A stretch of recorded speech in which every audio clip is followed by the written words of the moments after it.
Az işlənmiş tabeli mürəkkəb cümlələrdə baş və budaq cümlələri asanlıqla ayırd etmək istəyirsən, elə isə videonu sona qədər izlə. Çünki bu videodan sonra artıq sənə baş və budaq cümlələri ayırd etmək heç də çətin olmayacaq. Gəlin bunu biz cümlələr üzərində izah edirik.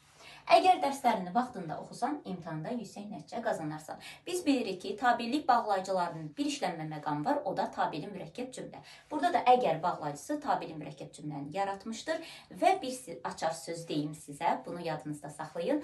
Hansı cümlənin tərkibində tabellik bağlayıcısı işlənibsə, həmin cümlə budaq cümlə olacaq. Bunu yadınızda saxlayın. Gəlin birinci cümlə üzərində də bunu izah edirik. Burada əgər tabellik bağlayıcısı birinci cümlənin tərkibindədir, demək, birinci cümlə budaq cümlədir, ikinci baş cümlə gəldi. Demək, birinci budaq, sonra baş cümlə işlənmişdir. Gəlin ikinci cümləyə də baxaq. İmtahanda əla qiymət aldı. Çünki çox çalışmışdı. Burada da çünki bağlayıcısından istifadə eləmişik. Tabellik bağlayıcısıdır.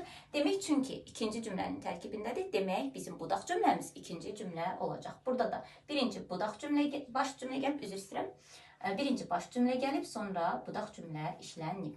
Mən bilirəm ki, sən bacaracaqsan. Burada diqqət yetirilməli bir məqam var ki, bağlayıcısı digər bağlayıcılardan fərqli olaraq baş cümlənin tərkibində olacaq.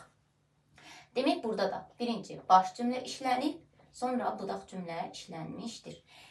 Gəlin dördüncü cümləyə bir dənə diqqət yetirək. Yenicə evə gəlmişdim ki, məni çağırdılar. Bu cümlədə birinci budaq cümlə gəlib, sonra baş cümlə gəlib.